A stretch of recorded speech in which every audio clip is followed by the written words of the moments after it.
साहब पाकिस्तान तहरीक इंसाफ ने एक मरतबा फिर जो है वो डी चौक पहुंचने की कॉल दे दी गई है। लास्ट के लिए हमने देखा कि कोई लीडरशिप नहीं थी पाकिस्तान तहरीक इंसाफ के वर्कर्स को वहां पर लीड करने के लिए। इस टाइम जो आपका बी प्लान है वो तैयार हो चुका है। इस मरतबा कौन भागेगा डी चौक छोड़ के, या दोबारा वो मारगला हिल्स की पहाड़ियां क्रॉस करते हुए एक नई स्टोरी सुनने को मिलेगी पाकिस्तान तहरीक इंसाफ के कारकुनों? पहली बात तो यह है कि मुझे ये बताएं कि इमरान खान साहब ने हुक्म दिया था ना कि डी चौक पहुंचे, सभी पहुंचे, पहली बात। दूसरी बात यह है कि ये कठपुतली वज़रा कहते थे कि अली अमीन गंडापुर अटक पुल क्रॉस करके दिखाए, दूसरे कहते थे डी चौक तक पहुंच के दिखाए। तमाम तर शेलिंग, फस्तायत और यजीदियत के बावजूद लोग वर्कर्स कई दिनों के लिए निकले, वहाँ डी चौक पहुंचे। अली अमीन गंडापुर अपने पूरे काफिले के साथ पहुंचा। हज़ारों की तादाद में शेल उनके ऊपर फेंके गए और वो भी एक्सपायर्ड शेल, ड्रोन से भी, इवन हेलीकॉप्टर से भी शेलिंग की गई। मगर इस सब कुछ के बावजूद उनके काफिला वहाँ पहुँचने में कामयाब रहा। ये डायरेक्शन थी इमरान खान की जो कि कंप्लाई हुई।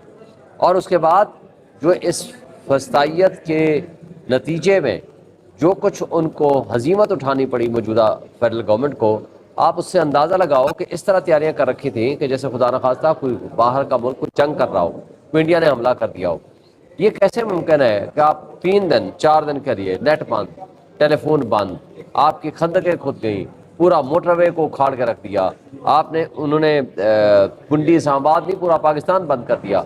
ये तो कभी पाकिस्तान के तारीख में ऐसा कभी नहीं हुआ जो कुछ उन्होंने किया। उसके बावजूद आप देखें हज़ारों की तादाद में लोग पहुंचे। ये सक्सेस है। इस सक्सेस स्टोरी को आप चलाएं, बाकी छोड़ें। और जहाँ तक बाकी इस बात का ताल्लुक है किसने क्या किया, कौन पहाड़ों में गया, ये सेकेंडरी चीज़ें हैं। इमरान खान, अली अमीन गंडापुर इमरान खान के बाद दूसरा बड़ा लीडर है जो इन तमाम तर यजीदियत और फस्तायत के बावजूद डी चौक पहुँचा और रास्ते की तमाम रुकावटें दूर हुई। अच्छा शुएब शहीन साहब, अगर ये बात थी कि आप लोगों ने मारगला हिल्स की पहाड़ियां नहीं अबूर करनी थी, तो फिर वर्कर्स को कहते कि हमने सिर्फ डी चौक पहुंचना है, हाथ लगाना है, फिर वापस चले जाना है। कारकुन तो तीसरे दिन तक मार खाता रहा, लीडरशिप गायब रही। इवन के कुछ हमें नजर नहीं आया, 2-3 लोगों के अलावा बाकी लीडरशिप कहाँ गायब रही थी? एक बात तो आपको कि ये फैसला था पार्टी का कि जो MNAs एंड सेनेटर्स हैं वो इस पार्टिसिपेट नहीं करेंगे। ये this was a decision because of the latest amendment 26 amendment जो आ रहे हैं, तो लिहाजा ये एक फैसला था। दूसरा, चूँकि आपको पता है कि वहाँ जाने के बाद इमीडिएटली जो अटैक हुआ रेंजर्स का और उसका IG इस्लामाबाद का, उसके बाद की सिचुएशन ऐसी थी कि उसको ज़ाहिर कंटिन्यू करना पड़ा। उसके बाद जो कुछ भी हुआ है कि सारी उनके ख़िलाफ़ एक चार्जशीट है मौजूदा हुकूमत के ख़िलाफ़ जो जमहूरियत के दावेदार हैं। उन्होंने जमहूरियत को एक तमाशा बना के रख दिया है। चूँकि हर पॉलिटिकल पार्टी का ये एक फंडामेंटल राइट होता है कि वो वहाँ जाए और जा करके अपना प्रोटेस्ट रिकॉर्ड कराए। आपको पता है कि इस्लामाबाद का जलसा सबसे पुरअमन जलसा था। इस्लामाबाद हाई कोर्ट के हुक्मनामे 6 थे और उसके अलावा इनका NOC भी था। फिर भी मेरे समेत सारी लीडरशिप पे पर्चे हुए, हम जेलों में भी रह कर आए। बात यह थी कि इनको इजाज़तनामा हो या ना हो, लोगों ने निकलना था और इन्होंने फस्तायत की मिसालें कायम करनी थी। इससे कोई फ़र्क नहीं पड़ता।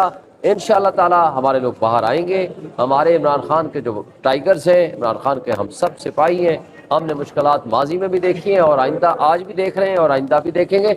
लेकिन हम इस वक्त एक बात उनको पहुंचा चुके हैं कि जनाब, आप अगर कोई भी इस तरह की गैर आइनी तरामीम की सूरत में हो या कोई भी फस्तादियत का माहौल कायम करेंगे तो इंशाअल्लाह ताला हमारा वर्कर उठेगा। वो ना सिर्फ डी चौक हो या किसी भी जगह पे इमरान खान कॉल देगा तो लोग इसकी बार जो है वो शुएब शहीन साहब जो है वो इसी तरह पिछली तरह की स्ट्रेटेजी है, लावारिस होगा या फिर क़यादत मौजूद रहेगी डी चौक में? देखें, हमारा हर वर्कर का लीडर है। एक बात आपको जहन में रखनी चाहिए, कोई लीडर हमारे, मुझे बताएं, जो इस वक्त MNAs या MPs बने हैं उसमें से 80% से 90% के दरमियान तो वो है जो वर्कर है। हमारा वर्कर ही हमारा लीडर है। तो लिहाजा ये कहना कि हमारा लीडर और वर्कर के दरमियान को फ़र्क है, कोई फ़र्क नहीं है। सब निकलेंगे, सब जाएंगे और जो भी हमारी प्लान अब आगे आएगा। अभी हमने कॉल नहीं दी। आज हमने कॉल जो दे रखी है ये हमने 14 तारीख तक की कॉल, 13 तक या शायद 13 तक की कॉल दे रखी है। और वो 13 तक की जो कॉल्स हैं मुख्तलिफ पंजाब के उसमें है, शहरों में है।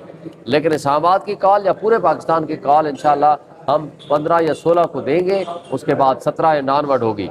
وہ جو ہوگی وہ پوری پلان قسم کی پروگرام ہوگا، انشاءاللہ تعالیٰ آپ کو نظر آئے گا اور بھرپور کامیاب ہوگا۔ شاہین صاحب یہ بتائے گا، جو بیرسٹر سیف نے رات کو ایک بیان دیا تھا، خاص کر پشتون تحفظ موومنٹ کی جو جرگے پہ حملہ ہوا تھا اس کے بعد، تو انہوں نے کہا تھا یہ پارٹی کلعدم کرا دے دیا ہے، اور جو واقعہ ہو گیا تھا اس پہ بھی کوئی اظہار افسوس بھی نہیں کیا تھا، اس بیان کو آپ کس ہم نے کل اس کو ریجیکٹ کر دیا ہے، اس بیان کو۔ کل مخصوص A1 پوائنٹ ایجنڈا پہ کل میٹنگ ہوئی ہے ہماری اپنا پولیٹیکل کمیٹی کی، اس نے اعلامیہ جاری کر دیا ہے کہ ہم کسی کے بھی بنیادی انسانی حقوق کے اوپر حملہ اس کو پسند نہیں کرتے۔ جو کچھ انہوں نے فیڈرل گورنمنٹ کر رہی ہے، جو پابندی لگائی ہے، وہ بھی غلط ہے۔ ہم نے یہ بھی کہا ہے کہ جو انہوں نے فیڈرل گورنمنٹ میں تھرو IG KP کے اور وہاں جو فائرنگ کروائی ہے اس کو بھی ہم مذمت کرتے ہیں۔ اس کے حوالے سے چیف منسٹر اپنا رول ادا کر رہا ہے، سب کو بلایا ہے کہ آئیں اپنا ریزالو کریں ان ایشوز کو۔ ہم نے اس کو سارے ایکٹ سے ہم نے لا تعلقی کی ہے اور فیڈرل گورنمنٹ کی مذمت کی ہے کہ وہ غلط کر رہے ہیں، اور ہمارا بڑا ڈیٹیلڈ اعلامیہ جاری ہوا ہے، وہ آپ پڑھ لیں۔ آپ کا اپنا ہی ترجمان ہے سر۔ غلط ہے وہ، ہم اس کو نہیں مانتے، اس کی ذاتی رائے ہوگی سکتی ہے، ہم نے اس کو ریجیکٹ کر دیا ہے کل ہماری پولیٹیکل کمیٹی نے۔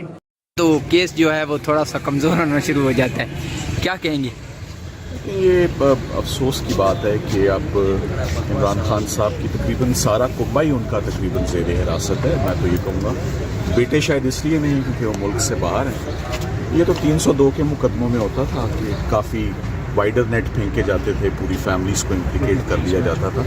تو یہ افسوس کی بات ہے کہ دے آر علیمہ خان صاحبہ اور ان کی بہن عظمیٰ خان، یہ دے آر ایلڈرلی فیمیلز، اور ان کا کوئی پولیٹیکل بیک گراؤنڈ نہیں ہے، کوئی گورنمنٹ میں ان کا کوئی عمل دخل نہیں تھا۔ اس کے باوجود ان کو بلا وجہ گرفتار بھی کیا ہوا ہے اور ریمانڈ پہ ریمانڈ بھی ان کا ایکسٹینڈ ہو رہا ہے۔ سو آج ہم امید کرتے ہیں کہ ان کو ایٹ لیسٹ ڈسچارج کیا جائے ان کو، اور ان کو اس مقدمے سے بری ذمہ کیا جائے۔ اس میں کوئی ایسا سچ کوئی بات نہیں ہے۔ سر نعیم پنجوتا صاحب جو انتظار پنجوتا صاحب جو ان کو اٹھایا گیا ہے سر، حالانکہ وہ لیگل ٹیم کے ہیڈ بھی ہیں، تو ان کو کیوں اٹھایا گیا سر؟ اس کے اوپر ایک پٹیشن آلریڈی فائل کر دی جا چکی ہے اسلام آباد ہائی کورٹ میں۔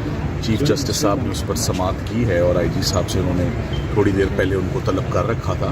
تو اس میں بھی یہ بہت افسوس کی بات ہے، اور اٹ از ویری انفارچونیٹ کہ ہر وہ شخص جو عمران خان صاحب سے جڑا ہوا ہے، چاہے وہ خونی رشتہ ہے یا لیگل ٹیم کا حصہ ہے، ان سبھی کو جو ہے یہ مسائل جو ہیں وہ درپیش ہیں۔ ڈیفیکلٹ ٹائم ہے، یہ بہت عرصے سے پتہ تھا کہ اکتوبر نومبر جو ہے بڑا سینسٹیو ٹائم ہے اور یہ پیریڈ ہے، اور وہ بالکل جو اپریہینشن تھی وہ درست ثابت ہو رہی ہے۔ آپ کے سامنے ہی حالات ہیں، اب آج دیکھتے ہیں انشاءاللہ ریمانڈ ہے سر جوڈیشل کروائیں، وہ آج ویسے تو جوڈیشل ہی ہونا ہے، لیکن آپ کہہ رہے ہیں ڈسچارج کروائیں گے۔ ڈسچارج خواہش جو ہے ہمیشہ وہ اچھی رکھنی چاہیے۔